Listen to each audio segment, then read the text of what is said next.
आप डॉक्टर अमजद इकबाल हैं और एज 38 और ये डोडा से हैं, जम्मू से। मेन तकलीफ बैक एक करीब पिछले 1-2 साल से।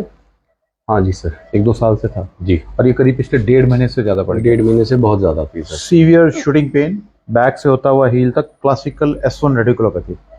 जब भी कभी पेन हील तक जाता है तो वो S1 रेडिकुलोपैथी है, और काफ तक जा रहा है तो L5 रेडिकुलोपैथी है, मोटा मोटा। सो इनिशियली कोई ट्रीटमेंट लोकल आपने लिया हो, being a doctor? Sir tablets वगैरह लेते थे, प्रीगाबालिन वगैरह जो प्रोफाइलेक्टिक, ये सब चीज़ें लेते रहे। थोड़ा सा रेस्ट भी किया लेकिन इम्प्रूव नहीं हुआ। बिल्कुल नहीं। नहीं इम्प्रूव नहीं हुआ। एंड वॉकिंग डिस्टेंस बहुत कम था। वॉकिंग डिस्टेंस तो मैं तो हिल भी नहीं पा रहा था बेड पे। पिछले 1.5 महीने फिर आप बिस्तर पे रहे या वॉक कर रहे थे? नहीं, हल्का सा वॉक तो, लेकिन ज़्यादातर लेटे ही रहते हैं। लेटे तो फिर लोकल डॉक्टर्स कहाँ दिखाया? लोकल डॉक्टर जीएमसी जम्मू में दिखाया था। ओके। हाँ, फिर एमआरआई रिपीट करवाई तो फिर लगा कि इन्हें दिक्कत ज़्यादा बढ़ गई है। Advice of surgery? Yes sir. On what type of surgery? वहाँ पे तो सर ज़्यादा से ज़्यादा अभी माइक्रो डिसेक्टमी होती है, नहीं तो वही पुरानी वाली सर होती है sir. Massive disc prolapse, downward migrated disc, L5S1। और अच्छा, फिर माइक्रोस्कोपी का आपने एक्सेप्ट क्यों नहीं किया? नहीं सर, अभी बीइंग अ डॉक्टर क्या फियर था? सर उससे अच्छा मुझे लगा, क्योंकि मैं यहाँ का ये बहुत टाइम से स्टडी भी कर रहा हूँ, आपके केसेस ये देख रहा हूँ पढ़ाई के साथ साथ, तो मुझे लगा कि ये ज़्यादा सेफ तरीका है उससे करने का सर। सो ये अप्रीहेंशन है, और ये एक बड़ा पॉजिटिव नेगेटिव टू ओपन और माइक्रोस्कोप के लिए है डर, और इंडोस्कोप के लिए एक बड़ी लाइकिंग है कि इससे अवेक और क्विक है, रिकवरी फास्ट है। सो प्लान था will go for L5S1 transforaminal, but on table what we found कि आइलैक क्रेस्ट काफ़ी हाई अप थे, तो हम ट्रांसफोरामिनल डायरेक्ट नहीं जा सकते थे। तो डॉक्टर इकबाल के केस में we opted another route, that is trans iliac, then transforaminal percutaneous endoscopy and remove the fragment. So this is a little tricky, or we are used to of doing this trans iliac approach. We have removed the big fragment, root is totally free. Pain का क्या हुआ? Pen तो उसके बाद ही खत्म हो गई। उसके बाद खत्म हो गया। हाँ बिल्कुल। Now can you remember that pain जिसके कारण आप 1.5 साल बिस्तर पे रहे? सर मुझे तो बहुत टाइम से पेन थी सर। ओके, कितनी देर बाद चलना चालू किया? बस इमीडिएटली ऑपरेशन के आधे 1 घंटे बाद मैं चल रहा था सर। ऑपरेशन के दौरान कोई बेहोश तो नहीं थे? नहीं सर। वॉक कैसा लग रहा है? कितना चलने लगातार? आज तो मैं खूब चल रहा हूँ सर, हॉस्पिटल में सारा हॉस्पिटल चल लिया मैंने। करीब 1 घंटा चल रहे हैं। हाँ ओके, मैं आपका बैग देखता हूँ।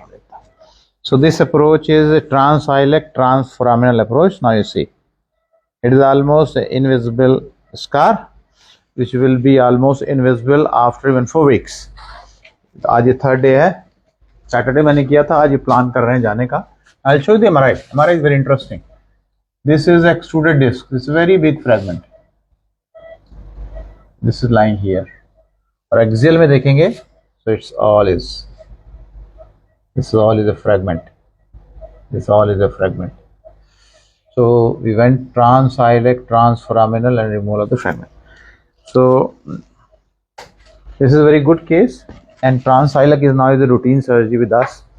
So डॉक्टर साहब, अब एक सबसे बड़ी बात क्या है कि अगले 3 महीने के लिए you have to take a precaution. जी सर। तो सबसे ज्यादा जरूरी, because surgery been done, removal fragment हो गया, बट अंदर जो एनुलर टीयर है जिससे इतना बड़ा फ्रैगमेंट बाहर आया है, उसने हील करना है। जी जी। तो प्रिकॉशंस हैं, जैसे 3 महीने के लिए भागना नहीं है, वजन नहीं उठाना, प्रोलॉन्ग सिटिंग नहीं करनी, हाफ एन आवर से ज्यादा बैठना नहीं है। You have to follow. और आप if you want to take के बाद आप नहा सकते हैं, बैंडेड लगी है, गीला हो जाए निकाल के नया लगा सकते हैं। टैबलेट्स हैं वो 1 हफ्ते चलेंगे, बाकी नहीं।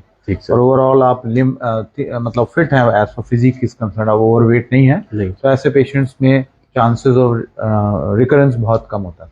ठीक। एक सवाल as a doctor plus as a patient जो एक सर्जरी के थ्रू भी गया ट्रांसफोरामिनल, लोगों को आप क्या बताना चाहते हैं, और आपका अपना परसेप्शन इस सर्जिकल प्रोसीजर के बारे में क्या था? क्या आपने पाया, जो परसेप्शन आपने सोचा था वो सही था? ऐसे बताएं। हाँ सर, जैसे मैंने पहले भी सुन रखा था, बहुत सारे पेशेंट्स के केसेस मैंने देखे थे, उस हिसाब से मुझे बहुत अच्छा लगा और इजी लगा कि इवन के 50 मिनट्स में ये प्रोसीजर ख़त्म हो गया सर। ट्रू। और कोई ज़्यादा दिक्कत भी नहीं हुई, एनेस्थीसिया भी बहुत अच्छे से दिया डॉक्टर साहब ने, 15 मिनट में प्रोसीजर खत्म हो गया बिना कोई दिक्कत के ही। और उसके एंड बाद इमीडिएट रिकवरी है, हाँ बिल्कुल कोई बिल्कुल। कोई ड्रेसिंग का कोई नहीं सर, प्रॉब्लम कुछ नहीं है, नहीं। यू कैन मूव अराउंड, आप घूम फिर रहे हैं, ऐसा लग नहीं रहा कि सर्जरी हुई। हाँ तो this is very important between the open spine surgery और माइक्रोस्कोपिक सर्जरी को जब हम कंपेयर करते हैं इंडोस्कोप से, तो दोनों ग्रुप में बहुत डिफरेंस है। लोकल में होना है 10-15 मिनट की सर्जरी है, बहुत टाइनी सा इंसिजन होगा, हार्डली 7 मिलीमीटर 7.5 मिलीमीटर, 15-20 मिनट के अंदर सर्जरी हो जाती है। आफ्टर सर्जरी 1 घंटे के बाद वॉक करना अलाउड है एंड यू कैन गो। केवल प्रिकॉशंस को फॉलो करना है, अदरवाइज देखिए कोई बेल्ट नहीं है, ही इज रोमिंग अराउंड, ऊपर नीचे सब घूम फिर रहे हैं, पता ही नहीं लगता कि ऑपरेशन हो गया। ये ब्यूटी है इंडोस्कोप की। तो ये टाइम आ गया कि इंडोस्कोपिक स्पाइन सर्जरी एक सेटल्ड प्रोसीजर है और इसके सामने ओपन और माइक्रोस्कोप कहीं एग्जिस्ट नहीं करता, चाहे वो सर्वाइकल हो, चाहे वो लंबर हो, चाहे थोरेसिक हो। जिन केसेस में इंडिकेटेड है इसमें इसका रिजल्ट बहुत बढ़िया है। और चांसेस कुछ मैं देखता हूँ माइक्रोस्कोप में, ओपन सर्जरी में इन्फेक्शन, इसमें कभी ऐसा नहीं होता क्योंकि शॉर्टेस्ट टाइम है।